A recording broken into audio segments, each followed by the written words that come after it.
Welcome to news focus. నేను మీ స్వా.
కాసబుగ్గ డివిజన్లోని కాసబుగ్గ పోలీస్ స్టేషన్ ఎస్ఐ గారు నరసింహమూర్తి గారికి వచ్చిన సమాచారం మేరకు సిబ్బందితో నిన్న రాత్రి 7:30 ప్రాంతంలో ఇద్దరు వ్యక్తులను రైల్వే స్టేషన్ దగ్గర సాయిబాబా గుడి లైన్లో అరెస్ట్ చేయడం జరిగింది. అనుమాన స్థితిలో వారిని సోదా చేయగా వారి వద్ద 10 కేజీల 630 గ్రాముల గంజాయి, అదేవిధంగా 2 మొబైల్ ఫోన్స్, వారి వద్ద క్యాష్ కూడా 1940 రూపీస్ కూడా వారి వద్ద ఉంది. వారి పొజిషన్ ఉన్న గంజాయి గురించి విచారణ చేయగా వారిద్దరూ కూడా పేర్లు రోహిత్ అనే ఒక వ్యక్తి, అదేవిధంగా నూరుద్దీన్ అనే ఒక వ్యక్తి, ఇద్దరు కూడా యూపీ స్టేట్కి చెందిన వ్యక్తులు. వీరిద్దరూ కూడా ఒరిస్సాకి చెందిన పర్లాకంకి చెందిన సుమన్ మానిక్ అనే వ్యక్తి వద్దకి వచ్చి గంజాయి తీసుకొని ఆ గంజాయిని విశాఖపట్నం తీసుకెళ్ళి కేరళకి చెందిన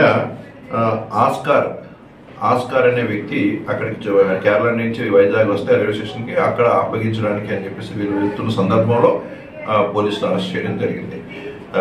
వీరు ముద్దాయిలు ఇద్దరు కూడా యూపీ స్టేట్కి చెందిన వారు. వీళ్ళ మేనమామ ఆయన అంటే రోహిత్ యొక్క మేనమామ గురూజీ అని ఆయన పర్లాకంలో ఉన్న ఈ పంట పండించి సప్లై చేస్తున్న వ్యక్తితో గతంలో ఉన్న వాళ్ళకున్న పరిచయాల మీద వీళ్ళిద్దరినీ కూడా డబ్బులు ఇచ్చి ఇక్కడ సామూహిక వస్తువు తీసుకొని గంజాయి తీసుకొని విశాఖపట్నం అప్పగించమని చెప్పేసి బాధ్యత అప్పచెప్పిన సందర్భంగా వీళ్ళు వచ్చి ఆ ప్రాసెస్ చేస్తున్న సందర్భంలో మనకు దొరకడం జరిగింది. ఆస్కార్కి అదేవిధంగా సుమన్ మాలిక్ అనే ఈ గంజాయి ఇచ్చిన వ్యక్తికి వీళ్ళకి కూడా గతంలో అనేక ట్రాన్సాక్షన్స్ కూడా జరిగాయి. కొన్ని సందర్భంలోని గతంలో కూడా ఈ సుమన్ మానిక్ దగ్గర ఆస్కార్ అనే వ్యక్తి ఈ పర్చేజ్ చేయడము, వస్తువులు తీసుకొని గంజాయి తీసుకుని వెళ్ళడం కూడా జరిగింది. యూత్ అందరికీ కూడా చెప్పేది ఏంటంటే ఈ అనవసరంగా ఈ గంజాయి కేసుల్లో ఇన్వాల్వ్ అవ్వకూడదని, శిక్షలు కూడా గత 4 రోజుల క్రితమే 10 సంవత్సరాల వరకు 3 ముద్దాయిలకి కోర్టు వారు శిక్షలు విధించడం, ఒక్కొక్క ముద్దాయికి ₹1,00,000 చొప్పున జరిమానా కూడా విధించడం జరిగింది.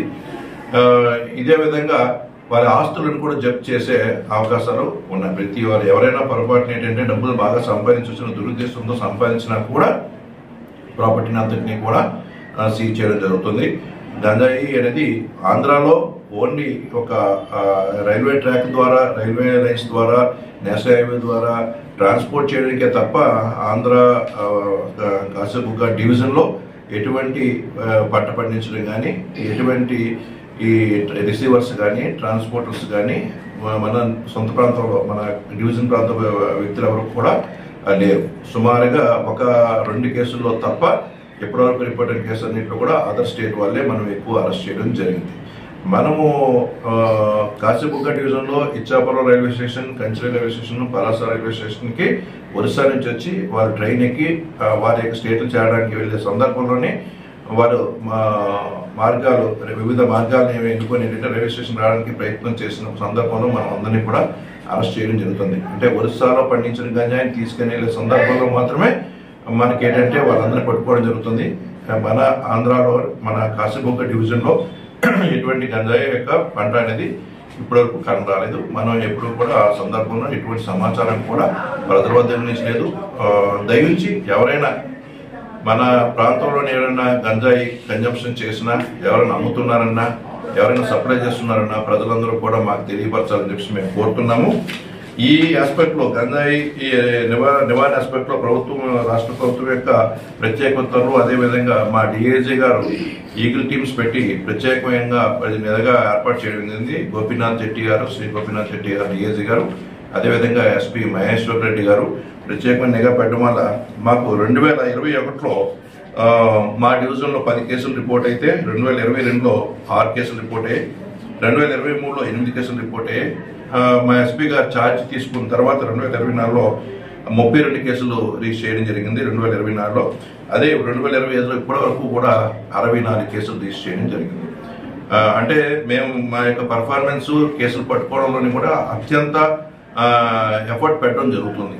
ఇదంతా కూడా మా డిఐజీ గారు, ఎస్పీ గారు ప్రత్యేకమైన కాన్సన్ట్రేషన్ చేసి సిబ్బంది అందరినీ కూడా టాస్క్ ఫోర్స్ని అయితేనేమి, లోకల్ పోలీస్ని అయితేనేమి, ఈగిల్ టీమ్స్ అయితేనేమి అన్ని వర్కౌట్ చేయడం వల్ల మనం ప్రివెంట్ చేయగలుగుతున్నాం.